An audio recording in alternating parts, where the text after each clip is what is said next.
إذا كنت مأذي شخص اعتذر، وإذا كان شخص مأذيك سامحه، وإذا كنت تطلب واحد لا توقف له بالباب، وإذا كنت مطلوب وفي. مساء الخير. من وانا وصغير كنت دائما اسمع ابوي يردد بقصيده للامام علي عليه السلام، وكان وين ما يقعد يقراها، حتى ولما هو يسوق السياره كان يقراها. فلما كبرت بديت اكتشف انه هي اهم نصيحه تقدر تمشي عليها طول حياتك. القصيده تقول: عليك بتقوى الله ان كنت غافلا، ياتيك بالارزاق من حيث لا تدري، فكيف تخاف الفقر والله رازق، فقد رزق الطير والحوت في البحر، ومن ظن ان الرزق ياتي بقوه ما أكل العصفور شيئا مع النسر، تزول عن الدنيا فإنك لا تدري، إذا جن عليك الليل هل تعيش إلى الفجر. فيها هواي بعد أبيات عظيمة، لكن هاي الأبيات وخصوصا البيت الأخير يكفي إنه يخليني أقول لك استعجل، لأن الموت ما ينتظر. باكر أتوب، باكر أقرأ، باكر أسامح، باكر أعتذر، باكر باكر باكر باكر، ويجي باكر كل شيء ما سوينا من هاي الأمور. المشكلة كلنا نعتقد إن الموت بعيد، وبالمناسبة هذا اللي كانوا يعتقدوه الماتوا قبل ساعة. اصلح نفسك اليوم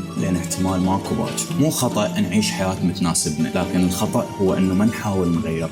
أكو رواية فرنسية للكاتبة رافائيل كتبنا عنوانها اللي يقول: حياتك الثانية تبدأ حين تدرك أن لديك حياة واحدة فقط. يعني لازم تفهم وتعلم أنه هذا اليوم اللي يروح منك بعد ما ينعاد، ومن تعرف أنه هذا اليوم اللي يروح منك بعد ما ينعاد راح تبدأ تغير حياتك للأفضل، وهي هاي الحياة الثانية اللي تقصدها رافائيل. افهم ولا تبقى متعصب. الجهل هو اللي يخلي الإنسان متعصب، لأن يضيق عليه مساحة فهمه للحياة. أحد العباقرة مرة سئلوه قالوا له: لماذا تقرأ كثيرا؟ فقالهم: حياة واحدة لا تكفي. الشخص من حقه يعيش حياة تليق به، لكن مو على حساب الآخرين. من حقك تعيش حياة كريمة وتناسبك، من حقك تفتخر بنفسك وبأي إنجاز أنت تسوي. ومثال على هذا الشيء المتنبي كان يفتخر بأبسط إنجاز يسوي، كان يفتخر بنفسه وبشاعريته لما يقول: أنا الذي نظر الأعمى إلى أدبي، وأسمعت كلماتي من به صمم، أنام ملء جفوني عن شواردها، ويسهر الخلق جراها ويختصم، الخيل والليل والبيداء تعرفني، والسيف والرمح والقرطاس والقلم. مو شرط الإنسان يتخلد بعلم أو اختراع أو منجز من الفن والأدب، ممكن أخلاق الشخص وتعامله ويا الآخرين هي اللي تخلده. تركك الأثر طيب بقلوب الناس هو اللي يخليك ما تموت بقلوبهم.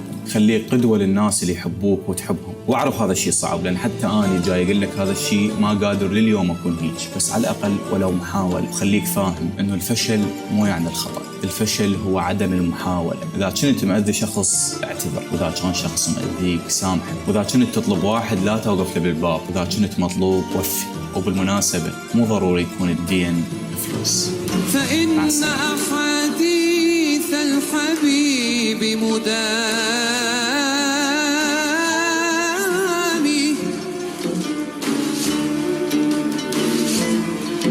ليشهد سمعي من أحب، وإنا